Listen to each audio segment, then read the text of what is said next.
Ok, bueno, nada, sean bienvenidos, o bienvenida en este caso, a todos los estudiantes que, bueno, van a estar viendo y acompañándonos el día de hoy. Hoy estamos acompañados de una sola compañera, pero puede que ahí en el transcurso de la clase se vayan agregando más. Si no, bueno, para todos los que estén observando esto en la grabación, espero se pueda escuchar bien mi voz y se grabe y quede grabada correctamente esta clase. Eh, del resto, nada, bienvenidos. Espero les haya ido bien en su primera evaluación. Esta semana estaré entregándoles sus notas. Aún están en proceso de corrección. Hasta hoy, a las 11:59 Venezuela, tienen tenían oportunidad de entregarla. ¿Ok? Porque probablemente estén viendo esta grabación ya habiendo pasado esa fecha. Ok. Bueno, nada, para no dar más rodeo, vamos a dar inicio a la que sería la segunda clase de psicología clínica teoría. El día de hoy vamos a estar conversando un poco lo que sería la unidad 2 y luego de conversar y desarrollar un tanto la unidad 2 vamos a hablar un poco de lo que sería la sumativa. A pesar de que ya en la primera clase nosotros hablamos de las sumativas, como yo siempre les comenté, vamos a ir repasando las sumativas que vienen, se aproximan a medida que avancemos en las clases. Y bueno, no, vamos a empezar porque hoy tenemos lo que sería el título de Arte y Ciencia de la Clínica. En la unidad 1 trabajamos con lo que era la psicología clínica como campo profesional. Ahora vamos a hablar de lo que sería el arte y la ciencia de la clínica. ¿Ok? Siguiendo como siempre la tradición de apegarnos a nuestro módulo teórico, que a pesar de que, bueno, quizás está un poco desactualizado en algunas cosas, podemos ir corrigiéndolo a medida que vamos conversando. Nos presenta una introducción bastante interesante que nos dice, en una obra sobre la psicología clínica, un apartado dedicado para reflexionar sobre qué es la clínica, sus alcances, limitaciones y ámbitos, resulta insoslayable. ¿Ok? O sea, resulta inesquivable de dónde surge el término clínica. Este surge de las ciencias médicas y connota las actividades en torno al lecho del enfermo. Ahora, en psicología, un segundo chicos, que tengo un problema técnico acá. Vamos a acomodar esto acá un momento. Mucho mejor. Mucho mejor. Ok. En psicología este término se ha extendido al manejo al manejo con técnicas derivadas de la psicología. O sea, en psicología, cuando nos hablamos de clínica, nos hablamos de ciertas técnicas y cierto enfoque, cierta manera de abordaje que tiene esta carrera, que se diferencia de otras debido a las características que ésta posee. ¿Ok? Estas se utilizan para un amplio rango de problemas, desde el manejo de personas con trastornos mentales, enfermedades psicosomáticas, problemas de ajustes, adaptación, pérdida o simplemente con deseos de autoactualización. Entre otras cosas también está la superación personal o para la toma de decisiones difíciles o dilemáticas. La clínica no solamente es para el abordaje de personas autodenominadas enfermas, ¿ok? También sirve para el abordaje cotidiano de situaciones psicoemocionales que no tienen que ver simplemente con un trastorno preciso, sino con situaciones tanto leve como pueden ser agudas, pero que no denoten un trastorno presente. Ahora, en esta unidad se abordará los varios tópicos, que son la formación profesional, la amnesis, la aproximación al paciente, examen mental, examen físico, historia clínica y así. ¿Ok? Entonces, teniendo en cuenta estos puntos que vamos a tocar, vamos a hablar un poco de lo que es la amnesis. ¿Por qué antes de empezar a hablar de la amnesis, por qué tenemos que tomar en cuenta saber qué es la amnesis? Porque desde prácticas de desarrollo 2, que sé que es un trimestre anterior al de ustedes, 2 trimestres anteriores de ustedes, y hasta los trimestres anteriores quizás ya les han pedido amnesis, y me he topado con muchos estudiantes que dicen, profesor, pero no entiendo. ¿Qué es la amnesis en una historia clínica? La amnesis en una historia clínica muchas veces es la recopilación de información que tienes del paciente con respecto a sus datos personales, historia, vivencia, eh, examen mental, historial. Entonces, la amnesis la podemos definir, y es importante definirla como la capacidad del clínico para analizar los casos, hacer la investigación exhaustiva de los signos y síntomas y de la historia de la condición del paciente. Gracias a la amnesis es posible evaluar la pericia del clínico. Esta habilidad no es heredada ni congénita, se adquiere con la capacitación adecuada y con la experiencia. La amnesis es esta recopilación de información, este análisis de información que nosotros podemos hacer desde las preguntas y desde la entrevista. ¿Ok?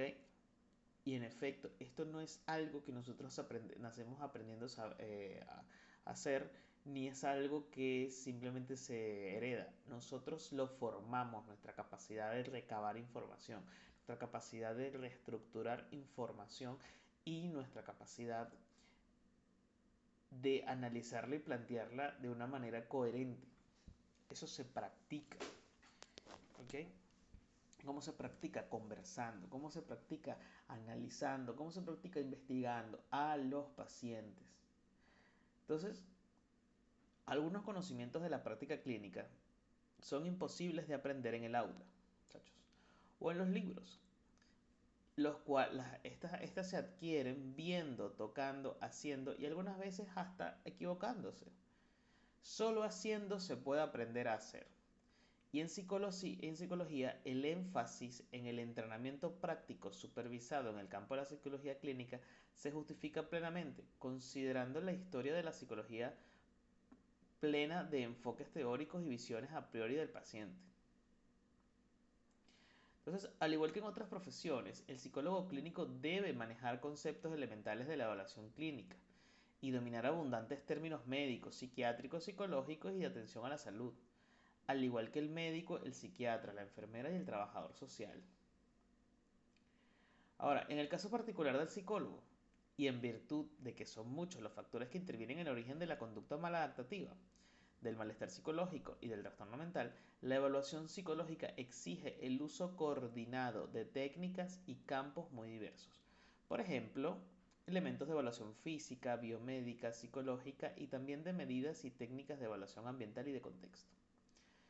Sin embargo, cabe resaltar que el grado y el tipo de evaluación clínica tendrán mucho que ver con la índole del proceso, el tipo de enfermedad y el propósito de la intervención. ¿Ok? Entonces, para nosotros hacer una buena amnesis, nosotros tenemos que valorar tres aspectos principales. ¿Cómo es nuestra aproximación al paciente? ¿Cómo es el examen físico? ¿Y cómo es el examen mental? Ahora yo les voy a hacer una pregunta. Para los que están escuchando se la hagan y bueno, si la deseas contestar, Isabel, bienvenida seas. Si han tenido experiencia con pacientes ya sea en clínica o todo ha sido relativamente online, o han tenido experiencia en situaciones controladas donde están podido entrevistar, ¿cómo suele ser o cómo creen ustedes que sea una aproximación correcta? ¿Cómo creen ustedes? ¿Qué datos creen ustedes importantes de recabar al momento de realizar una intervención? ¿Por qué? ¿Por qué les pregunto esto? Antes de que se están haciendo su pregunta en su cabeza en este momento. Aclaro por qué se pregunta esto. Porque muchas veces, ya en este nivel, A ustedes les piden llenar un examen mental, una historia clínica. Les exigen una historia clínica, les solicitan llenarla, tenerla, etcétera. Y resulta que muchas veces las historias clínicas tienen hojas y hojas y hojas y hojas de preguntas, hojas y hojas y hojas de información. ¿Qué información llenar y qué no? Por lo menos mi historia clínica tiene 4 páginas. Son 2 hojas. Una, 2 hojas por delante y por detrás. Y les voy a ser sincero, pocas veces han sido los momentos en donde yo he necesitado llenar absolutamente todas las casillas de la historia clínica con la información requerida, con la información que se localiza ahí. Pocas veces. ¿Por qué? Porque la pericia, el amnesis, no es solamente recabar información por recabar, sino es recabar la información correcta y necesaria con base en el conflicto que presenta el paciente y lo que el paciente plantea y el terapeuta o estudiante observa en el momento. Entonces, ahora yo vuelvo y repito la pregunta. ¿Cuál les creen que sean características o información primordial a la hora de recabar que tú digas, bueno, esto no importa el caso, esto siempre se debería saber?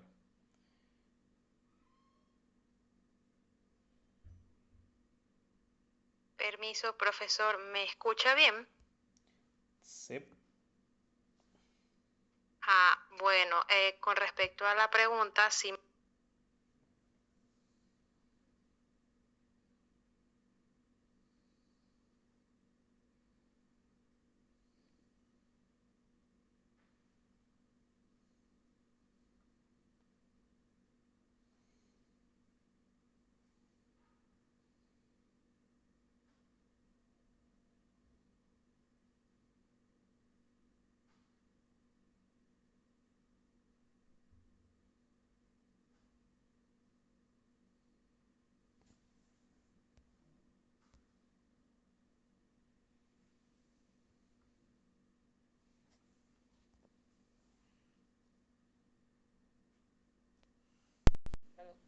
Ciertos aspectos emocionales o psicológicos y si tienen algo que quieran decir al respecto, pero me he sentido como con este aspecto de la entrevista como un poco perdida, como que no sé exactamente qué preguntarle, entonces yo lo que hago es que me voy, como que le voy haciendo preguntas en base a lo que ellos me responden. Ok. Entonces esa es como mi sincera experiencia y por lo menos me gustaría más saber acerca de ese tema porque justamente de verdad estaba descargando un libro acerca de entrevistas porque en estos días porque quería leerlo ya que me he sentido un poquito perdida en esto. Y claro, esa es una de las cosas una de las actividades más importantes en la labor del psicólogo. Ok. Bueno, miren. Mira, Isabel, te lo voy a poner de esta manera. Está muy bien que hayas expresado tu, tu, tu miedo, por así decirlo, o tu experiencia, o tu sincera experiencia con respecto a eso, porque es común. Miren, ningún profesor que ustedes topen nació aprendido y fue bueno desde el principio. No importa qué tan engreído pueda llegar a ser el profesor. Discúlpenme la palabra, pero es que yo soy así. Ahora, aprender a preguntar y saber y leer el ambiente, hay herramientas, hay técnicas que que les voy a compartir ahora. Mira, algo que yo suelo usar mucho porque pasa y les va a pasar toda la vida y te va a pasar toda la vida que siempre va a haber un paciente, van a haber 2 tipos de pacientes. El que viene claro qué quiere decir y que tiene mucho que decir y el que no sabe por qué está aquí. El que no sabe por qué está en tu consultorio, el que no sabe por dónde empezar, el que no sabe siquiera si le pasa algo o no. Pero lo que sabe es que está ese día enfrente de ti, teniendo una conversación, siendo entrevistado, por así decirlo. Una de las principales herramientas que yo siempre planteo con mis pacientes, cuando me vienen pacientes de, bueno, yo vine acá porque, vamos a poner un ejemplo, yo vine acá, yo vengo acá hoy, yo vengo acá el día de hoy porque a mí todos mis familiares y mis amigos me dicen que yo tengo que ir al psicólogo, pero, o sea, la verdad es que yo siento que no, y bueno, no sé, yo vine porque, bueno, ya que no tenía tiempo libre y ellos siempre me han dicho eso, y tú dices, bueno, coño. Y uno por dentro puede decir, ah, bueno, coño, ¿por dónde empiezo? Porque, bueno, según esta persona no quiere tener problemas. ¿Por dónde empiezas? Porque tus amigos creen que deberías ir al psicólogo. Muchas veces, obviamente tú siempre en una entrevista tú, hola, ¿cómo estás? Mi nombre es tal, te presentas, su nombre es tal, ¿cómo estás? La historia clínica, muchachos, va a ser una guía, pero no significa que sea una guía eh, inequívoca. Recuerden que la clave de una buena entrevista es que es una conversación natural donde dos personas se están conociendo y que muchas veces cuando nosotros conocemos a una persona en una fiesta, en un entorno social, no preguntamos, hola, ¿cómo estás? ¿Con quién vives? ¿Vives con tu papá, con tu mamá, con tu abuela? Ah, y tal, ¿y cuántos son en tu casa? Y tienes antecedentes médicos. No hacemos eso, ¿verdad? No en una situación social. Sí, en muchas ocasiones es necesario durante el proceso terapéutico. ¿Qué hago yo? Antes de preguntar el que los ha traído acá, yo les digo a mis pacientes, vamos a hacer una cosa, vamos a pasar un poquito, vamos a adelantar un poco las formalidades y vamos a llenar esta pequeña historia clínica. Y le empiezo a preguntar, ¿con quién vives? ¿Cómo está? ¿Con quién vives? ¿Dónde vives? ¿Actualmente estás en pareja, soltero, tal? Eh, Suelo preguntar masculino o femenino. ¿Tiene pareja? No pregunto si tiene novia, esposo, esposa. Pareja. Eh, ¿Has tenido alguna enfermedad previamente antes? ¿Has sufrido de ansiedad, de estrés? ¿Has tenido problemas cardíacos? Llenando cosas básicas. Llenando como un historial básico. Eso es lo que suelo hacer. Rápido. A menos que y solo lo suelo hacer si la persona no viene ya de una vez aperturando la conversación. Porque ocurre que hay pacientes que vienen y te dicen, hola, hola licenciado, ¿cómo está? Bueno, mire, yo vengo hoy acá porque tengo esta situación y, y me está pasando esto. Y tú dices, ah, bueno, vamos a poner la historia clínica a un lado. Vamos a conversar sobre eso que te está pasando. ¿Qué es lo que te está pasando? Entonces, en el caso de este paciente que viene que no sabe por qué, pero vino porque le provocó, porque bueno, sintió que dijo, bueno, ya que todo el mundo me lo dice, ¿por qué todo el mundo te dice esto? ¿En qué situación te han dicho esto? ¿Ha pasado algo? ¿Ha ocurrido algo negativo que que tus amigos o amistades o familiares te han dicho? Coño, fulanito, me disculpan el francés, coño, fulanito, tú deberías ir al psicólogo, tú deberías buscar qué te pasa o buscar ayuda. Si la persona te dice, no, bueno, yo nunca, nada, no me pasa nada, a mí no me pasa nada, yo no hago nada malo, yo nunca cometí nada malo, no sé por qué me dicen eso. Entonces, qué haces tú aquí el día de hoy? No, bueno, yo vine a averiguar, yo vine a ver qué tal era esto. Ok, ¿cómo sigues con la entrevista? Porque tú necesitas seguir explorando porque esa persona tiene un porqué acá. Y como ya estás ahí, tú dices, tú sabes a qué se viene el psicólogo. Tú sabes cuáles son las funciones del psicólogo. La persona te pregunta, bueno, no sé, el psicólogo es para locos. Yo no estoy loco. Y entonces tú empiezas, no, bueno, el psicólogo no es para locos. El psicólogo es un espacio seguro donde la gente muchas veces va a buscar orientación y un espacio también para desahogarse, para encontrarse, para aclarar las ideas, para ver perspectivas nuevas que uno quizás no ha visto y estás con alguien que no te va a juzgar porque yo no soy familia tuya, yo no soy amigo tuyo, yo soy probablemente, posiblemente tu futuro terapeuta. Y dime, ¿hay alguna situación en tu vida en este momento que no te haga sentir cómodo? Que en algún momento quizás has querido hablar o has conversado, de hecho, pero bueno, todavía no has logrado solucionarla. Entonces, bueno, la persona, bueno, a mí me está pasando tal cosa. Ok, ¿te está pasando esa cosa desde cuándo? Entonces, ¿no será por eso, situación que te está ocurriendo, que tus amigos te dicen que deberías ir a buscar ayuda? Bueno, sí, es verdad. Creo que ahora que lo pienso, eh, siempre que te conversaba con ellos de esto, le comentaba esto, ellos siempre me decían, no, bueno, pero tienes que buscar ayuda porque tú no sabes, porque tú no tal cosa. Lo que haces, Yetsabel, lo que me comentaste, de ir preguntando con base en lo que te va respondiendo, no es una mala herramienta. Recuerda que las entrevistas que nosotros hacemos son semi-estructuradas. ¿Por qué? Porque tenemos como una lista de preguntas o cosas que necesitamos llenar. Pero al ser semi-estructurada nos permite desarmarla e ir preguntando en diferentes momentos cosas. Entonces en esa conversación uno va llenando, uno dice, ah, resulta que la situación, no, sí, porque es que mi hijo, ¿qué tal? Mi hijo el otro día tal, ah, dice, ok, ¿qué edad tiene tu hijo? Ya tú sabes que tiene un hijo. Y eso es hijo único. Ahí tú vas llenando, tú vas haciendo preguntas, es hijo único. Ah, ok, y te dice, no, porque es que mi hijo no me habla, tal. Oye, ¿eso es de cuándo ocurre? ¿Cómo es tu relación con tu hijo? ¿Habías tenido problemas antes con tu hijo de esta manera? Y ahí las palabras van fluyendo. ¿Cuál es mi técnica para ustedes, muchachos? Nunca tengan un guión exacto de con todos los pacientes yo voy a decir, hola, ¿cómo está? Bienvenido sea de tal, mira cómo ha estado su vida,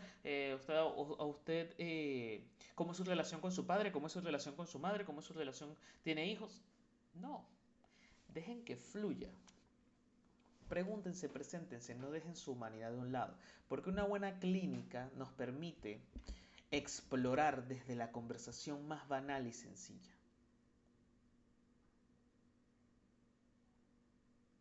Entonces, el hecho de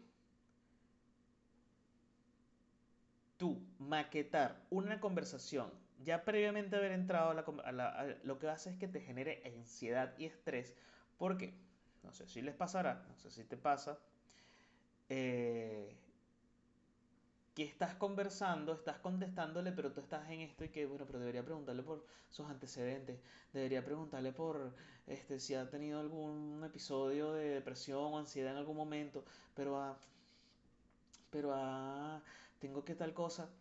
Y resulta que, ¿por qué tienes que? Si la paciente quizá no está hablando de eso,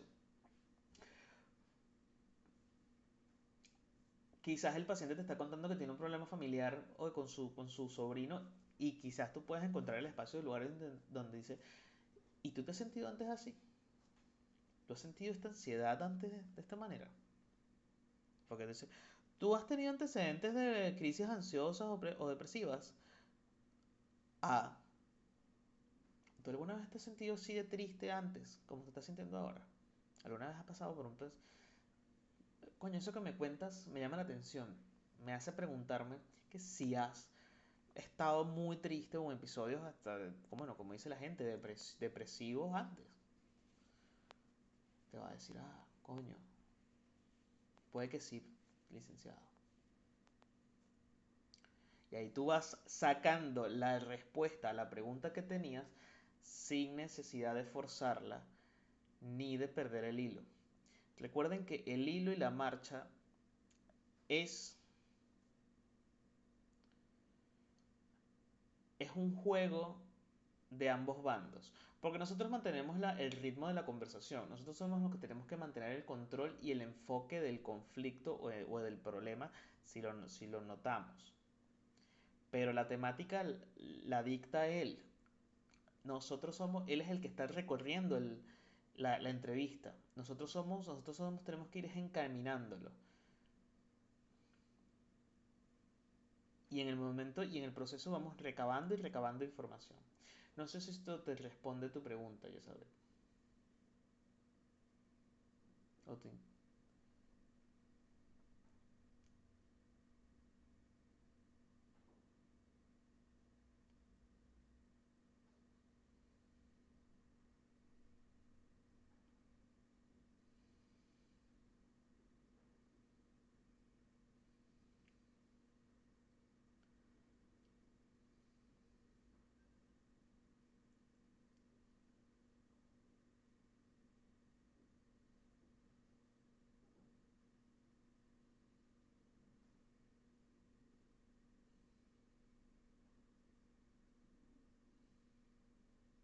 Claro, exacto, exacto. Uno va influenciando en el paciente con preguntas con base en lo que él te está contando o lo que tú estás generando que te cuenten, porque a veces no te quieren contar, a veces vienen con muchas paredes y a veces hay que ser fuertes.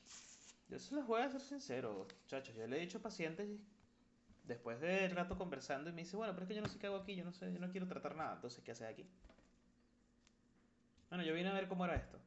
Yo, bueno, está bien. Esto es de esta manera. Este espacio funciona para esto.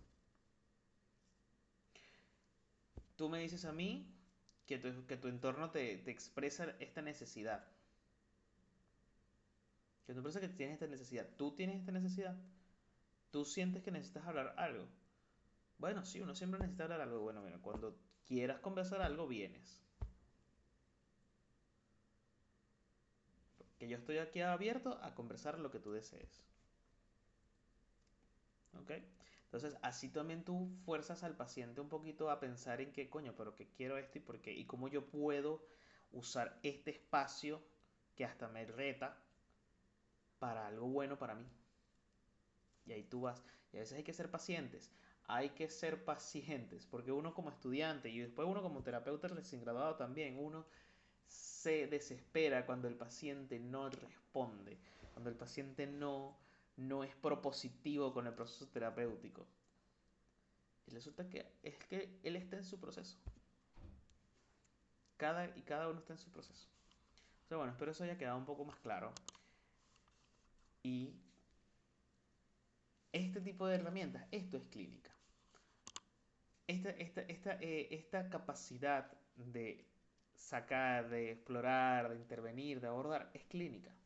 Yo me acuerdo que tenía un profesor que me decía a mí, ¿por qué ustedes dependen tanto de los test para determinar si esa persona está triste, ansiosa o no? También los test son una buena herramienta, son buenos métodos de exploración, pero ¿dónde está su clínica? ¿Dónde está su habla? ¿Dónde está su entrevista? ¿Dónde está su observación? Claro, para lograr esto hay que entender que nosotros no tenemos que observar, que nosotros tenemos que ver. Esos tipsitos que a veces salen cuando uno está hablando. Gente con ansiedad se empieza a morder los labios, se empieza a morder las uñas, empieza a mover las manos, le empiezan a sudar, le empiezan a picar.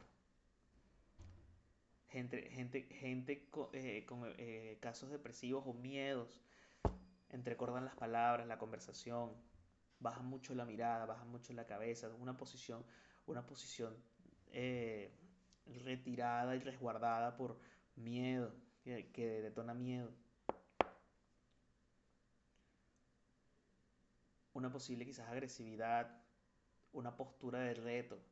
Todo eso es clínica, nuestra capacidad de observar y no hace falta muchas veces aplicarle una figura humana, aplicarle una casa, aplicarle un árbol, aplicarle un Bartek, aplicarle un 16PF para tú determinar que el paciente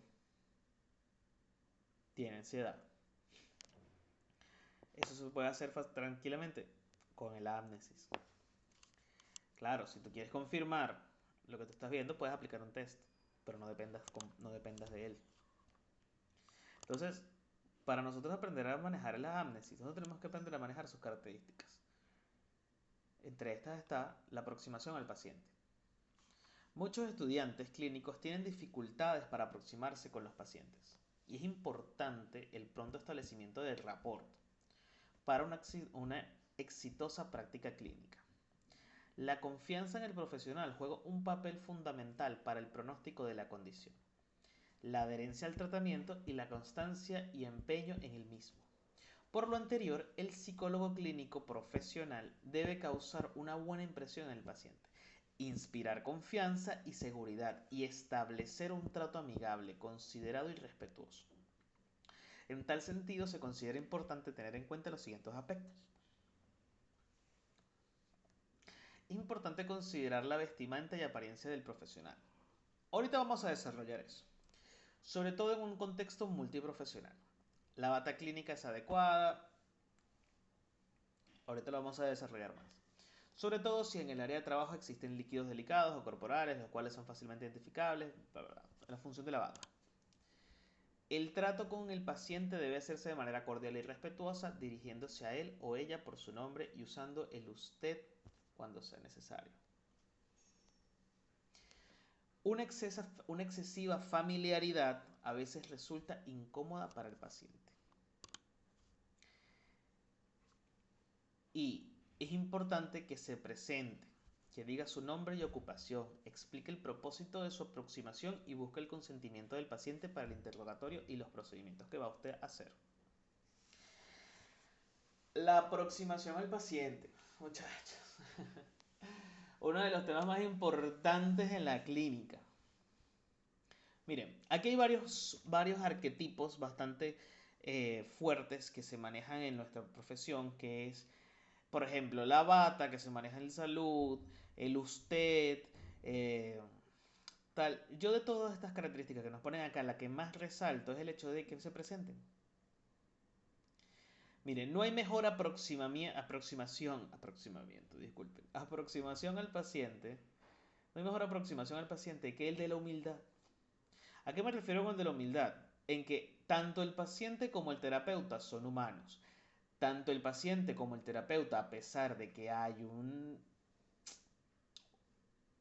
no hay una igualdad o si no hay una igualdad de poder o de autoridad en la dinámica paciente-terapeuta,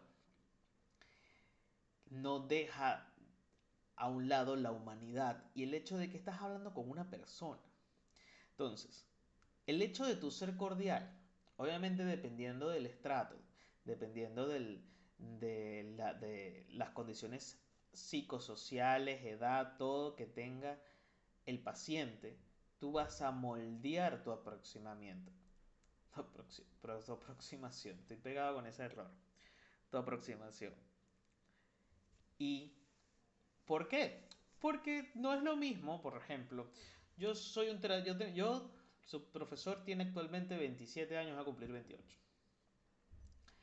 Si yo me aproximo a una persona de 60 años, como si fuese un igual, como si fuese un igual, como si fuese, y me van a disculpar, como si fuese una persona de la calle, me van a disculpar la palabra, épale, marico, ¿cómo estás? ¿Todo bien?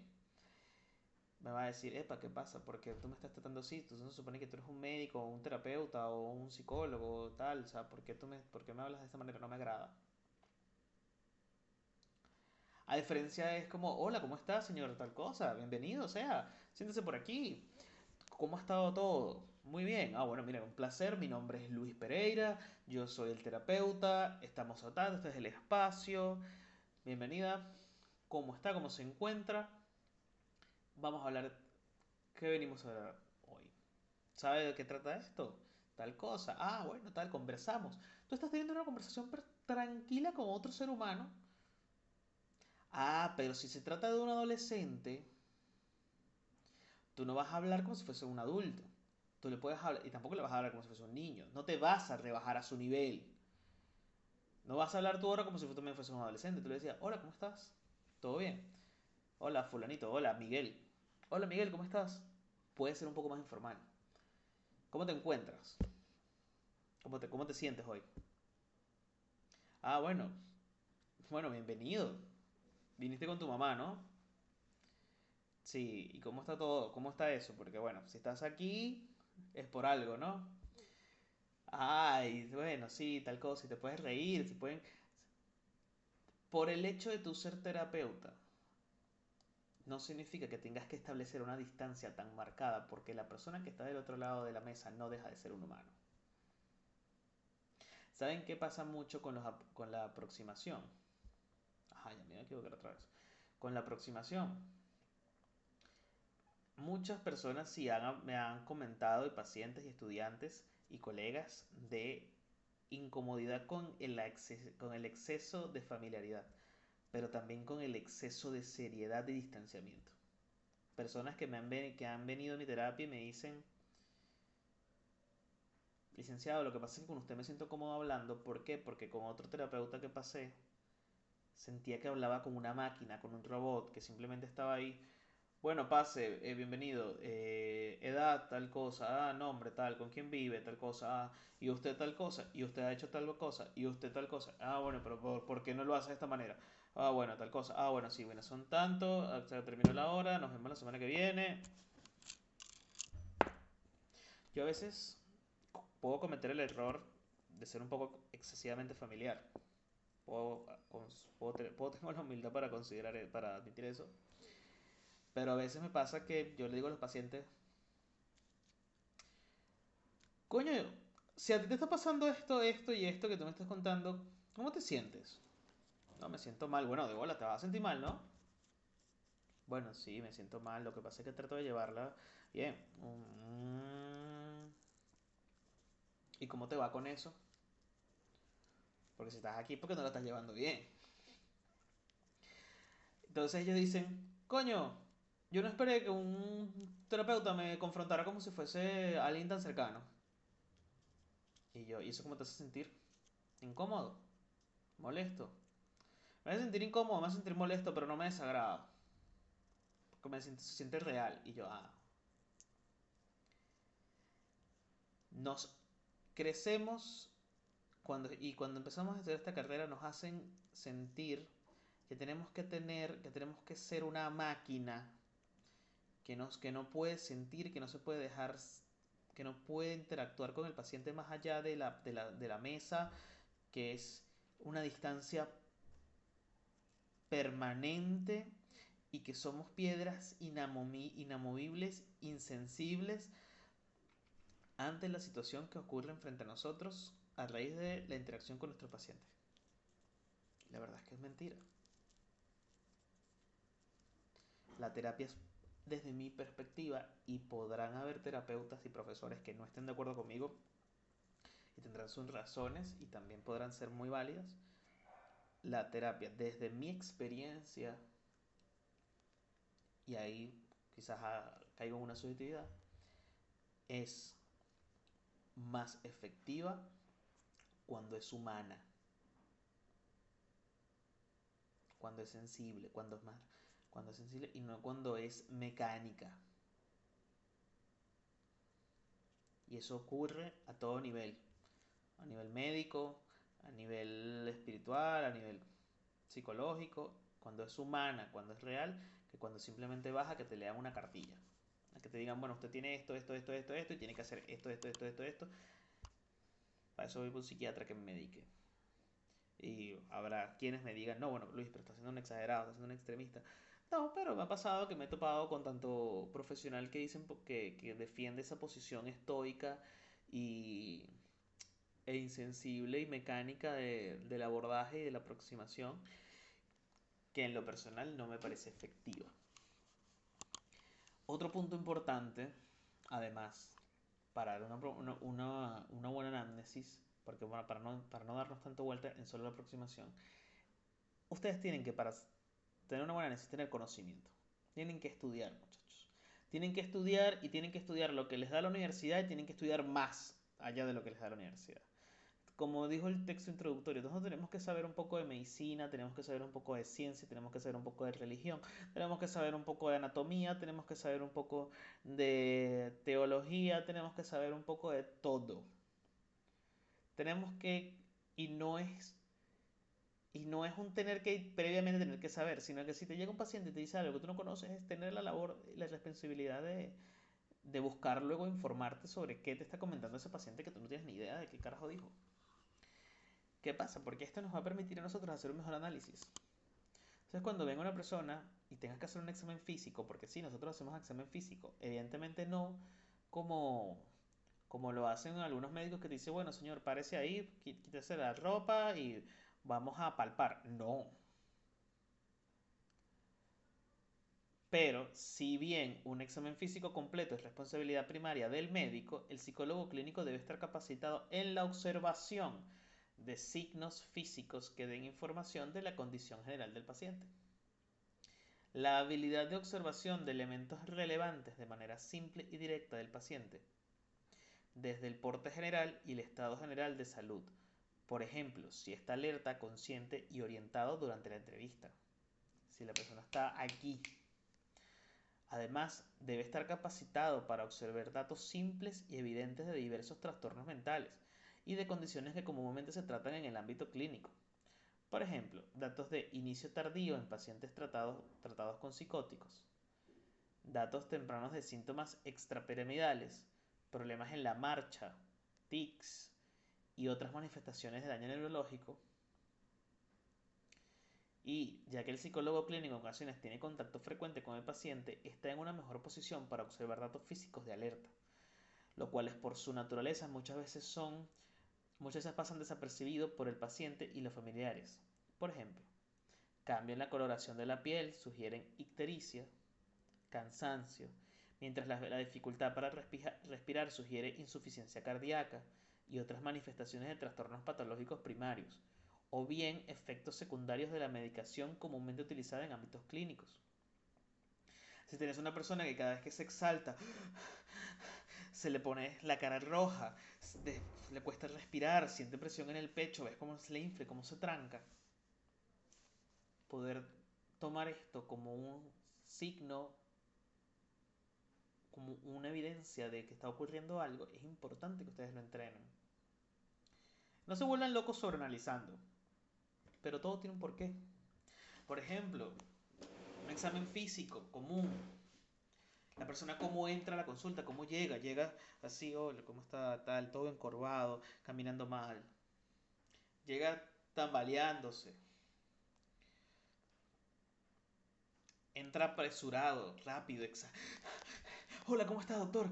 No, sí, ya llegué. No, sí, es que, bueno, yo siempre trato de llegar temprano porque a mí no me gusta llegar tarde, porque de verdad, no, sí, porque es que estoy aquí, no, por lo general, siempre llego, y tú lo ves agitado, le sudan las manos, mueve las manos por el cuerpo, tal, o sea, hay un lenguaje corporal que nosotros podemos leer y explorar, y de ahí nosotros sacar conclusiones. Entonces, por lo anterior dicho, con respecto a que nosotros tenemos contacto frecuente con los pacientes, el psicólogo debe estar específicamente entrenado para valorar de forma simple ciertos reflejos del ser humano: la atención, la memoria, el discurso y otros aspectos que a través de la interacción con el paciente son fácilmente observables y sugerentes de la integridad del cerebro. Y así, a través de los comportamientos, del examen físico, nosotros podemos acceder a lo que sería comúnmente conocido como el examen mental. El examen mental es un procedimiento clínico básico. Ustedes tienen que memorizarse, eso sí tienen que memorizárselo. Tienen que aprender cuáles son los puntos que componen un examen mental y cuáles son las características de las alteraciones de estos puntos. El examen mental es un procedimiento clínico básico cuya metodología debe ser aprendida durante la capacitación del psicólogo clínico. Este es el momento de aprender. Quien además debe demostrar las suficientes competencias de expresión verbal escritas para describir de forma clara, unívoca, precisa y breve las condiciones en las cuales se encuentra el paciente. Tengan en cuenta, importante, ustedes tienen que saber ser claros a la hora de realizar una amnesis. Ustedes tienen que saber ser claros a la hora de ustedes explicar qué ocurre con ese paciente y qué es lo que está presentando. No es que, bueno, ese paciente yo creo que creo que tiene la atención alterada porque estaba todo perdido ahí, todo loco y de verdad que se la pasaba en la nebulosa.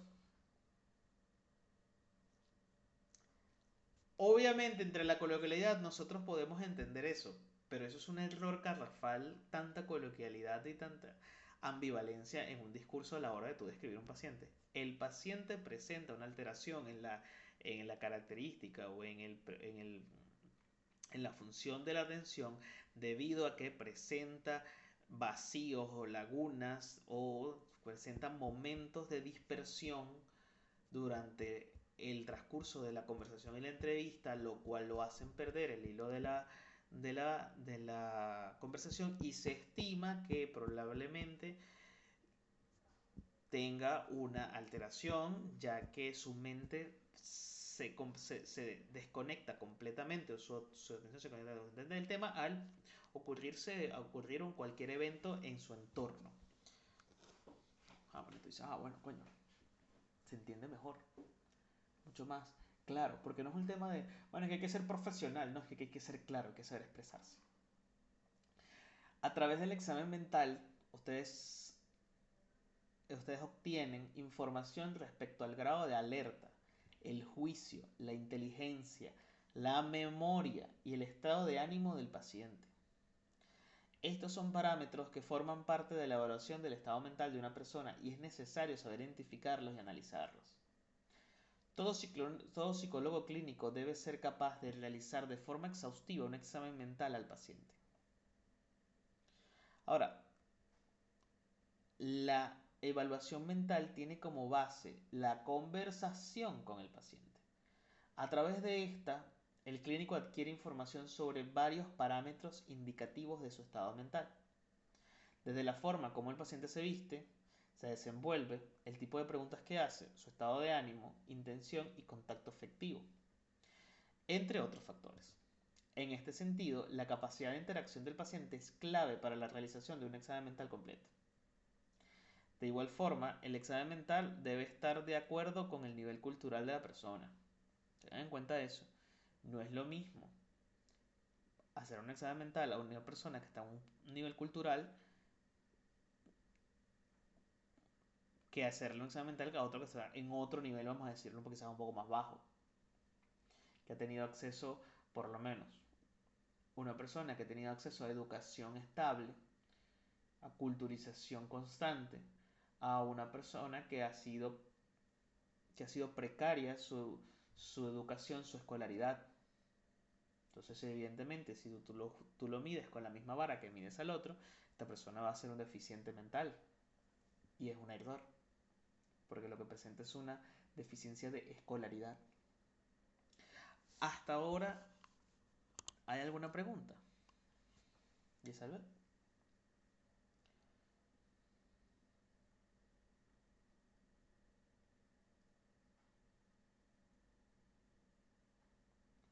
Vale, listo. Muchas gracias. Eh, yo voy a hacer algo ahorita, que es que voy a cambiar la de sala de video. Te voy a pasar un link por el chat para que puedas migrar a esta sala de video, porque bueno, ahora Google Meet dejó de darnos clases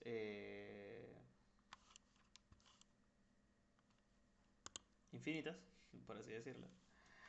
Y tiene un tiempo de culminación, entonces le quedan 9 minutos para no culminar todavía porque nos falta tocar un tema muy importante. Vamos a migrar a otra y no esperar a que me falte un minuto para que puedas migrar con tranquilidad. Aquí está. Aquí está esto.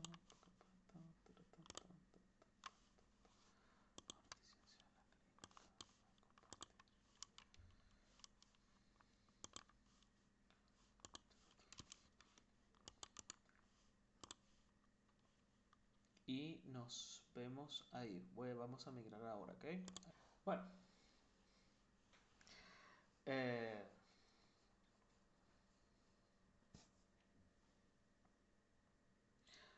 ok. Vamos a hacer esto de esta manera. Listo. Nada, continuando con el tema de examen mental que estábamos hablando ya en esta nueva llamada. Estos son puntos importantes de desarrollo que ustedes tienen que tener en cuenta a la hora de hacer ese examen mental. Recuerda que el examen mental es algo que tú vas a ir realizando en paralelo a todo lo que hemos ido hablando con respecto a la aproximación. Ah, me acabo de acordar y me permiten y me disculpen retomar un poco el tema atrás de la aproximación porque había un punto importante que yo quería destacar, que se me olvidó, que era el tema de la vestimenta que habla el tema. Sí, el tema de si estás trabajando en un espacio clínico, en un hospital, en un tipo multidisciplinario, dependiendo de la cultura o el momento, el espacio donde estés, quizás sí es necesario usar una clínica, una bata, Pero realmente no, nosotros no nos define la bata. Si vas a un espacio organizacional, donde vas a una empresa y posiblemente tengas que ir tacón, vestido, saco, corbata, etcétera, probablemente, o por lo menos un tono más serio. Aún así, pasa que eso se adapta. No hay una, no vas a ir, por lo menos yo trabajé durante 5 años prácticamente, eh, ininterrumpido, por así decirlo, con psicología deportiva. Y cuando yo iba al campo deportivo, a menos de que fuese algo más profesional, algo, me refiero a un torneo o tal, yo podía ir con una vestimenta más elaborada y muchas veces era con el uniforme del equipo con el que yo trabajaba o con algo que me representase a mí, algo, una camisa de mi consulta privada, de mi nombre, de mi página de Instagram, por ejemplo. Si no, quizás tenía una ponencia o tenía una presentación, iba quizás en camisa, hasta podía ir en saco si era necesario, pero si yo iba al campo deportivo, iba al trabajo deportivo, yo iba en short o iba en mono, iba en ropa deportiva. ¿Por qué? Porque el público, el paciente, con el que se va a trabajar, no se conecta realmente si uno aparece en saco de corbata, en vestido de tacón, en pleno campo de fútbol, en pleno campo de béisbol lleno de tierra y polvo, ¿no? Tú vas adaptado al entorno en donde vas a ir y no estás dejando de ser profesional por ir a hacer tu trabajo en short y tenis. Ahora, si tú me dices a mí que tienes que ir a una empresa, tienes que ir, por ejemplo, a dar una ponencia en Polar sobre ambiente laboral sano y te vas en cholas, shorts cortos, franelilla y una visera, me van a disculpar el francés, pero el coño de tu madre. O sea, es cuestión de coherencia, muchachos. Cuestión de coherencia durante su trabajo y su intento de aproximación. Si yo voy a una consulta privada y me recibe un terapeuta en franelilla, en short y en sandalias, probablemente yo, Luis Pereira, no me sienta cómodo. Si me reciben saco y corbata, no me siento cómodo. Si me reciben en un jean, en una franela o quizás una chemise, bueno, es normal. Esta es una persona que está pasando, que está haciendo su trabajo y está pasando consulta y está siendo neutro en su vestimenta. Entonces es importante la coherencia con respecto al espacio donde estés ejerciendo tu labor. Por eso es que muchas veces cuando ustedes hacen prácticas presenciales, se les pide el uniforme, porque el uniforme es un espacio neutro. Yo no les voy a, yo se lo dije a estudiantes que yo tuve cuando yo daba clases presenciales, que llevé a varios estudiantes a práctica. Si vamos a ir a esta ancianato, yo no quiero estudiantes en mini shorts, eh, estudiantes hombres en sandalias, porque en ropa que no sea acorde a lo que ustedes hagan, porque ustedes se van a aproximar a abuelos. Abuelos que son personas de otra época, que tienen expectativas de otra época, que tienen una visión de otra época, y ustedes necesitan generar rapport, que es que ustedes necesitan generar confianza. Y si tengo un abuelo ex militar y viene el paciente como si fuese un hippie, va a decir no. O tengo un abuelo hippie y viene este como si fuese un militar, te va a decir no. Entonces, un espacio neutro es lo mejor. O acorde a lo que tú vas a enfrentar. Igual, las primeras impresiones son importantes. A veces no es como que es tu primera día trabajando en un espacio deportivo y te vas a ir de una vez en short y en franela deportiva. No. Puedes irte quizás un punto más, un pantalón, una camisa, una chemise, porque es tu primera vez, pero ya después te puedes adaptar. Van a agradecer que te adaptes, porque si no, rompes con el panorama, rompes con la imagen que tiene el espacio. Y a veces eso genera más incomodidad que otra cosa. Intimida. Nosotros fácilmente intimidamos y eso no nos ayuda nada en el rapport. Ahora, otro punto importante, la bendita historia clínica. La historia clínica se registra la información del paciente. Consta de distintas secciones en las cuales se deja constancia de los datos obtenidos según de lo que trata. Y a continuación se describen. ¿Cuáles son los principales puntos de una historia clínica? La identificación del paciente, el problema principal o motivo de consulta, la enfermedad actual o problema de referencia. Porque recuerden que está el motivo de consulta aparente, que es lo que te dice el paciente, y el motivo de consulta real, que es lo que nosotros estimamos. Luego está el proceso que esté ocurriendo, el análisis que nosotros lleguemos, no el diagnóstico, sino la conclusión que nosotros lleguemos. ¿Cuál es el problema o conflicto que está presentando esta persona? Luego están sus antecedentes, tanto biológicos como sociales. Los antecedentes mórbidos, los antecedentes gineco-obstétricos, importantes si estamos trabajando con niños o con personas que han tenido o que percibimos alteraciones eh, psiquiátricas o mentales. Antecedentes sociales y personales, antecedentes familiares y hábitos psicobiológicos. Son importantes áreas del examen mental, que muchas veces quizás no los tengamos que llenar todos. No, pero en ocasiones sí. Sí hay que llenar más de los que nosotros creíamos. ¿Por qué? Porque son partes que nos van a dar un panorama mejor de dónde se halla el conflicto y por qué se halla el conflicto en esa área. ¿Ok? Por ejemplo, en este caso no vamos a ser tan extensos en la historia clínica porque más allá de hablarles de una historia clínica, yo les voy a subir una historia clínica. Yo les voy a otorgar una historia clínica que yo creé para mis estudiantes. Se los voy a cargar a la plataforma en lo que termine esta clase para que la tengan y la puedan utilizar. Es una historia clínica de mi autoría, mezclando varias historias clínicas y eh, puedan orientarse y guiarse.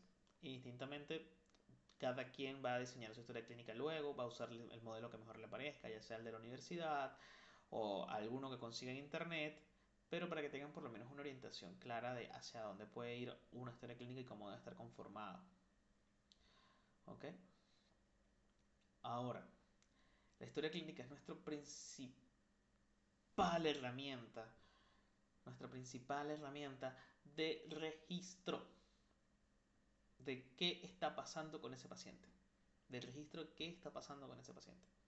¿Qué ocurre? ¿Cómo evoluciona? ¿Qué pasó antes? ¿Qué estimamos que pase después? ¿Qué está pasando ahora? Todo eso va a estar registrado en nuestra historia clínica. Desde el nombre, desde la edad, desde la fecha en que se ingresó, desde todo, desde cómo cambió el motivo de consulta en la primera vez, a cómo cambia el motivo de consulta a la sexta vez. Porque cambia. Entonces, si hay una referencia, si hay un problema actual, si fue referido por otra situación antigua, fue por otro profesional, todo eso nos va a permitir, la historia clínica es como nuestro pizarrón, si fuésemos un agente del FBI donde vamos poniendo todas las cosas que nosotros vamos recopilando y vamos conectando los puntos. Como, bueno, mira, esto va con esto tiene sentido con esto, tiene sentido con esto y está pasando por esto.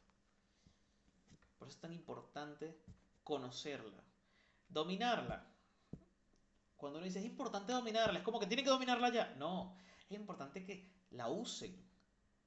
Que no simplemente escriban libre en un cuaderno, que la usen, que tengan una guía para que empiecen a dominarla, para que empiecen a aprender a usarla, para que empiecen a equivocarse y poder corregir. ¿Ok? Y por último, porque los demás se los voy a dejar para ustedes, vamos a hablar un poco de lo que es la semiología y el diagnóstico psicológico. La semiología y el diagnóstico psicológico. Diagnosticar quiere decir, por sintomología, conocer a través de signos, síntomas y situaciones dentro de un contexto y tiempo. Okay. El diagnóstico psicológico en la clínica exige de conocimientos básicos de semiología. La semiología médica, ¿qué es? Es la ciencia que estudia los síntomas y signos de las enfermedades. Un signo es algo observable directamente por el clínico. Por ejemplo, un hematoma o fiebre. Un síntoma es una manifestación subjetiva e inobservable directamente. Por ejemplo, el dolor referido por un paciente. Un síndrome es un conjunto de síntomas y signos que denotan algo en su conjunto. Por ejemplo, el síndrome gripal consiste en rinorrea y estornudos, signos acompañados de malestar, cefalea y decaimiento, que son síntomas. Así pues, un síndrome es una agrupación de síntomas y signos, el cual puede tener diferentes causas. Por ejemplo, síndrome febril, síndrome hipertiroideo, síndrome meningeo. El objetivo de la semiología médica es llegar a conocer las manifestaciones de la enfermedad y finalmente llegar al diagnóstico. El diagnóstico en psicología, sin embargo, rebasa las fronteras médicas y va más allá. Para describir el contexto, circunstancia y significado de las cosas en el paciente. Puede ser mucho más estructurado y describir etapas o procesos específicos del individuo, no necesariamente patológicos, como procesos de pérdida, ajuste y adaptaciones o rehabilitación. El diagnóstico psicológico se puede dar con distintos grados de precisión.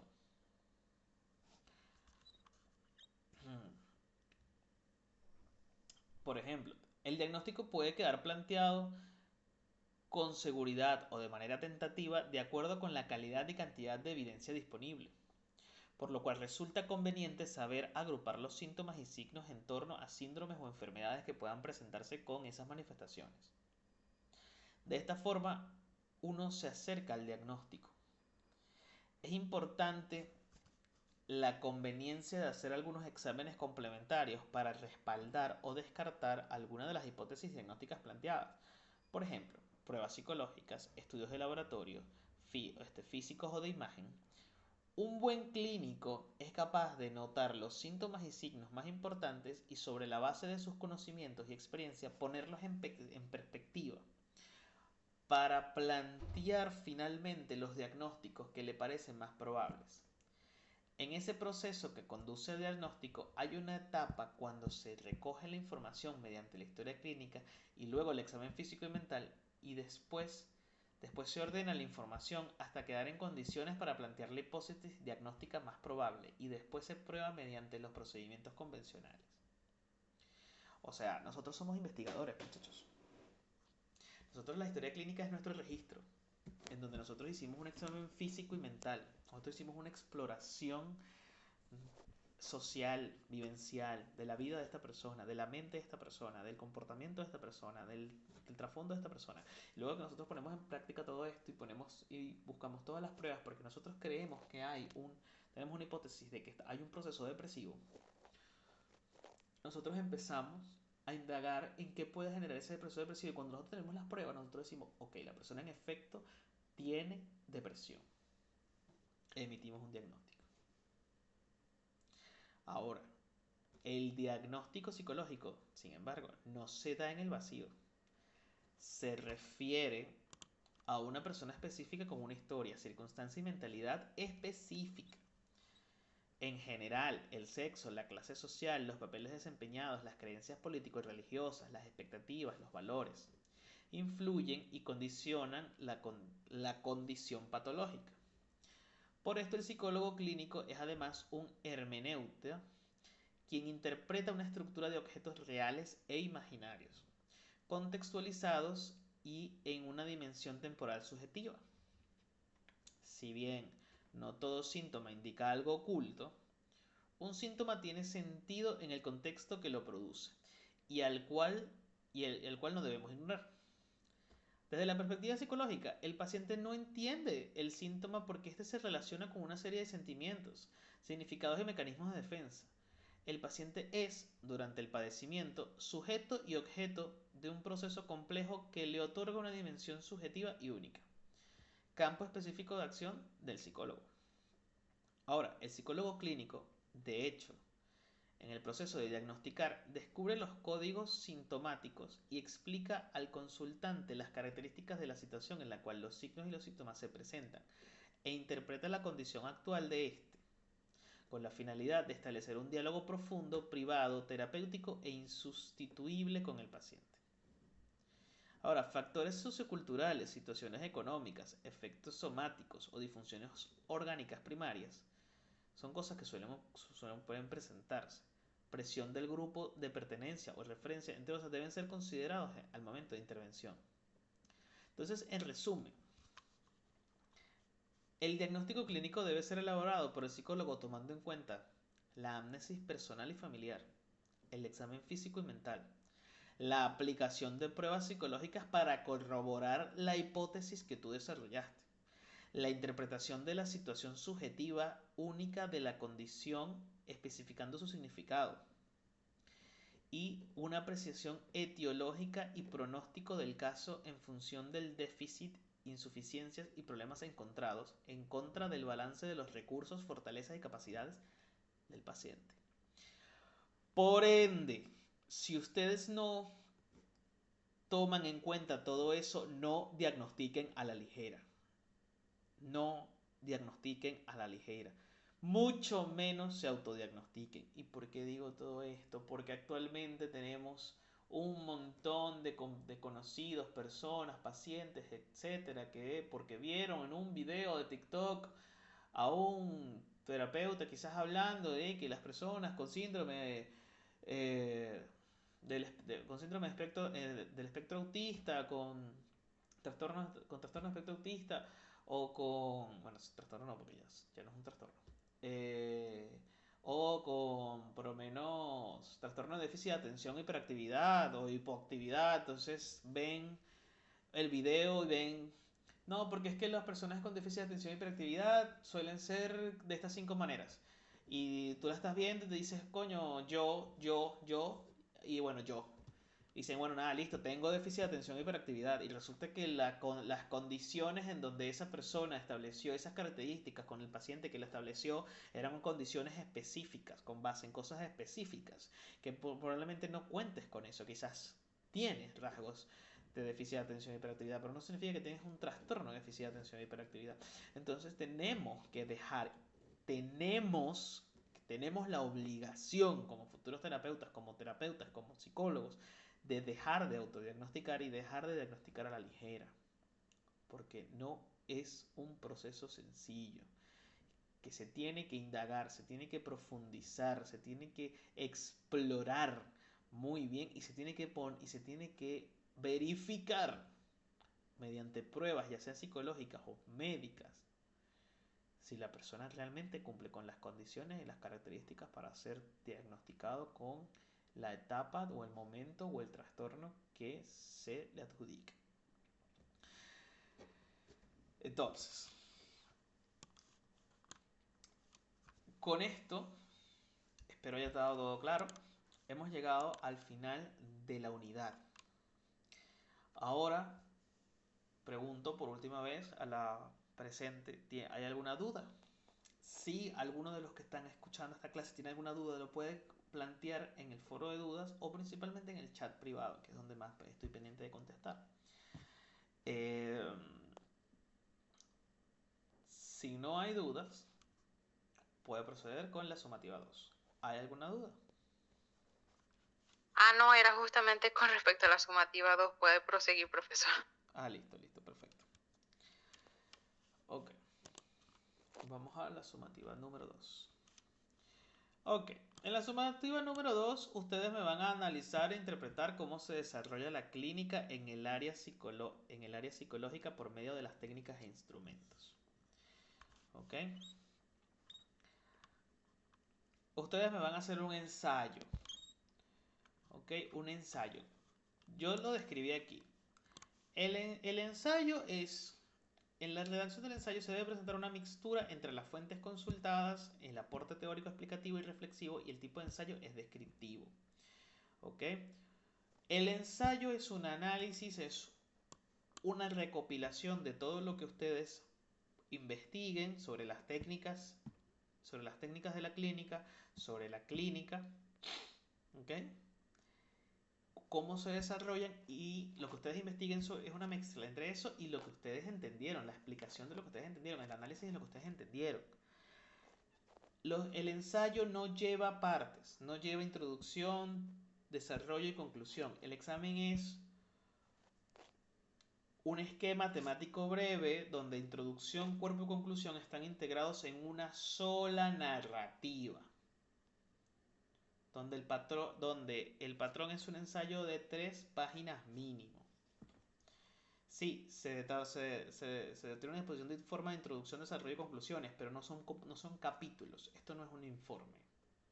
Ustedes tienen que abrirme el ensayo, ustedes tienen que desarrollarme el ensayo y ustedes tienen que cerrarme el ensayo.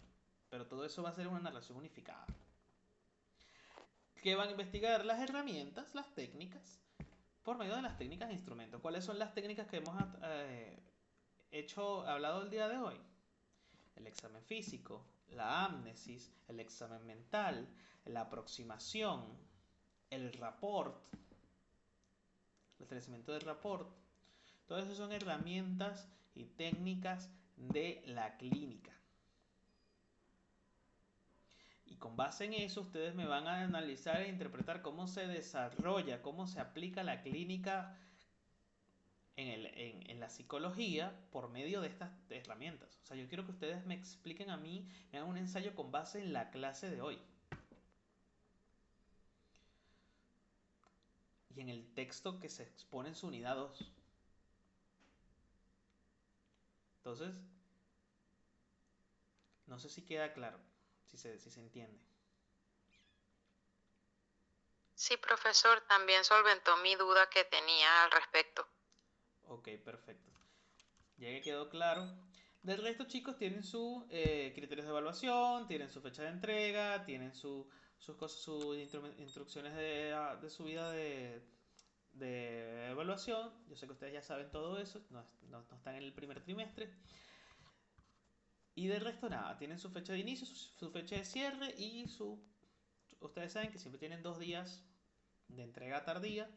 Que bueno, yo en lo personal no lo penalizo porque sé que tienen situaciones particulares, pero no lo dejen para el último momento al punto de que no puedan entregarla. Eso es todo lo que les pido. Del resto, si no quedan dudas, si no queda ninguna pregunta, yo procedo a cerrar la clase. ¿Queda alguna duda o pregunta? No, profesor. Listo. No, ya que no queda ninguna, bueno chicos, nada. Un placer haber compartido este espacio con ustedes, los que me van a ver luego cuando se vea la reproducción. Yesalbet, un placer haberte tenido acá presente el día de hoy, que hayas asistido y nada, les deseo lo mejor, les deseo mucha suerte. Sus notas las van a tener hoy. Digo, hoy no, en el transcurso de la semana, porque hoy se terminan de entregar todos, hoy les tengo chance que todos terminen de entregar en el transcurso de la semana, y en la historia clínica que les dije también se las voy a estar subiendo en el transcurso de la semana, así como la clase que la debo poner a cargar hoy en YouTube, así que eso debe estar listo para mañana en la noche, que es cuando se las voy a cargar en la plataforma. Entonces nada, sin más que agregar, les deseo mucho éxito en esta futura evaluación y nos vemos dentro de 15 días para la tercera clase. Del resto, no tengo más nada que aportar. Y bueno, buenas noches, espero la hayan pasado bien. Hasta luego. Buenas noches, profesor, muchas gracias. Gracias a ti.